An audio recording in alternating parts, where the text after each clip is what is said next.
గం గణపతి నమః. ఈ ఉపాధి పేరు సంత్ సదానంద గిరి. చాలామందికి తెలిసే ఉంటుంది. మా జీవితంలో ఈ ఆంధ్రాలో తిరుగుతున్నప్పుడు అప్పుడెప్పుడో లవకుశ చూసాం, మళ్ళా శంకరాభరణం చూసాం. మళ్ళీ ఇన్నేళ్ల తర్వాత ఒక నిజమైన కథను చూసాం. కథ మాకు భక్త కన్నప్ప గురించి తెలుసు, అర్జునుడి గురించి తెలుసు. ఇప్పుడున్న ఈ టెక్నాలజీని అనుసరించి తీసిన విధానం ఈ లోకానికి, ఈ సమాజానికి అవసరమైన కొంచెం మసాలా పెట్టినప్పటికీ నిజమైన భక్తిని ఎట్లా చూపాలనో ఆ డైరెక్టరు, ఆ మాటల రచయిత నా మనసుకు అట్టుకున్న ఒక్క సంఘటన. ఆ తిన్నాడు వాళ్ళ తండ్రి కనపడుతున్నప్పుడు న్యాయము ధర్మము అనే రెండు మాటలు ఉన్నాయి. పదే పదే చూస్తే తప్ప దాని లోను అర్థాలు తెలియదు.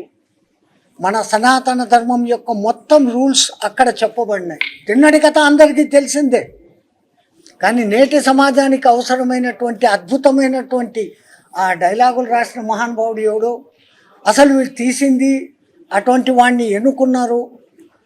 మాటి మాటికి పొగడడం అనేది ఏదో పిలిచారు పొగుడుతున్నామని కాదు. The fact. అద్భుతమైనటువంటి చిత్రం. సన్యాసులు మాకు మళ్ళీ రెండోసారి చూడాలనిపించింది. ఆ రెండు పాటలు లేకుంటే అది మా సన్యాసి బుద్ధి. లౌకికంగా ఇంకా తప్పదది.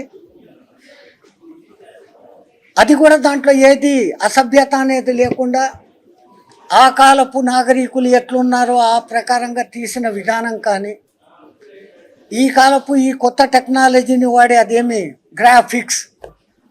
గ్రాఫిక్స్కు ధన్యత చేకూరింది అంటే ఇట్లాంటి సినిమాలతో. ఏదో ఇంకోటి తీసి గ్రాఫిక్స్ చేయడం కాదు, తీస్తే ఫ్యాక్ట్ నిజాన్ని ఇట్లా తీయడం పరమాద్భుతంగా ఉంది.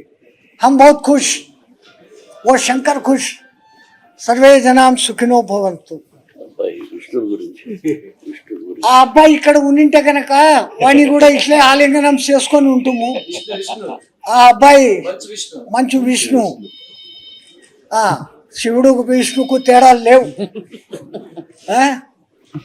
నిజంగా ఆ అబ్బాయికి హెడ్స్ ఆఫ్. జీవించాడు ఆ పాత్రలో. జై శ్రీమన్నారాయణ.